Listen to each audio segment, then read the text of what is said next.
Hi hello friends, welcome to Mouni cine updates. ஆனால் என்னடா நடக்குது இங்கே அப்படிங்கிற மாதிரி தான் இருக்குது. நம்ம எல்லாருக்கும் ரொம்ப பிடிச்ச one of the favourite serial சிங்கப்பெண்ணை சீரியல். இந்த சீரியலில் நம்ம ஆனந்தி வந்து பார்த்திங்கன்னா அடிக்கடி மயக்கம் போடுறது அப்படிங்கிற மாதிரி ட்ராக் கொண்டு வரும்போது நம்ம எல்லாருமே எதிர்பார்த்தோம். அவங்களோட ப்ரெக்னென்சி ட்ராக் கொண்டு வந்துடுவாங்களோ அப்படின்னு சொல்லிட்டு அதே மாதிரியே ட்ராக் கொண்டு வரதுக்கான எல்லா அறிகுறியுமே இருக்குது. ஸோ ப்ரிவ்யூ பார்த்துருப்பீங்க. ஸோ ரொம்ப ஷாக் ஆகிட்டேன்.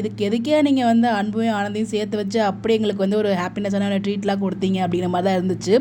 ஸோ இந்த இடத்துல அன்பும் ஆனந்திக்கும் நம்ம எதிர்பார்த்த மாதிரி நிறைய சீன்ஸு, அப்புறம் நிறைய நல்ல நல்ல சீன்ஸ்லாம் வந்து வச்சுருந்தாங்க. அவங்களோட லவ் ப்ரப்போசல்ஸ் எல்லாமே வந்து ரொம்ப நல்லா இருந்துச்சு. அதெல்லாம் பார்க்கும்போது சரி எப்படியும் ப்ரெக்னென்சி ட்ராக் கொண்டு வருவாங்க. நம்மளே நானே அட்மிட் பண்ணி போட்டிருந்தேன். பட் இருந்தாலும் எனக்குள்ள ஒரு ஹோப் இருந்துச்சு. ஓகே, சீனைக்கு எடுத்துட மாட்டாங்க அப்படின்னு நினச்சிட்டு இருந்தேன். ஆனால் வந்து ப்ரிவ்யூ பார்க்கும்போது அவங்க வந்து அடிக்கடி எனக்கு மயக்கம் வருது, அந்த ப்ரெக்னென்சி சிம்டம்ஸ் எல்லாமே வந்து சொல்லுவாங்க. காலைல எழுந்ததுமே கொமட்டல் மாதிரி இருக்கும். அதாவது சமைக்கும் போது அது ஒத்துக்காது.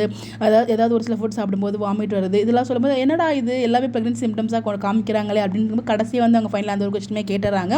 ஸோ நீங்கள் பீரியட்ஸ் வந்து குளிக்கிறீங்களான்னு கேட்கும்போது இல்லை மேடம் 2 months ஆச்சு. அட பாவிகளா, இதுக்காடா எங்களை இவ்வளோ சீன்ஸ் காமிச்சிங்க அப்படிங்கிற மாதிரி தான் இருந்துச்சு.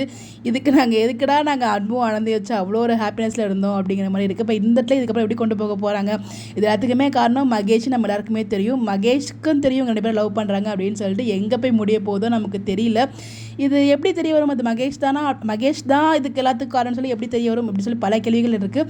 எப்படி கதையை கொண்டு போக போகிறாங்க? இந்த ட்ராக்கை கொண்டு வராமல் தான் நடந்திருக்கும். அதுதான் எல்லாரோட மனசுலையும் எதிர்பார்த்துட்டு இருக்கு.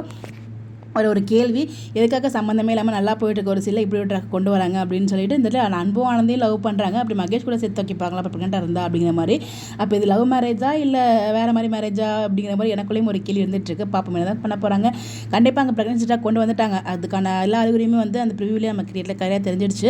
நீங்கள் என்ன நினைக்கிறீங்க இந்த ட்ராக் பற்றி? உங்களுடைய கருத்துக்களை மறக்காமல் கமெண்ட்டில் ஷேர் பண்ணுங்கள். நல்லா தான் போயிட்டுருக்கு. இப்போ கரண்டாக டீம் வந்து இப்படி ஒரு பிளானை பண்ணியிருக்காங்க. பாப்போம் என்ன மாதிரி கொண்டு போகிறாங்க அப்படின்னு சொல்லிட்டு. இந்த மாதிரி இப்படி தெரிஞ்சுக்க நம்மளோட சேனலை ஃபாலோ பண்ணிக்கோங்க. Bye by.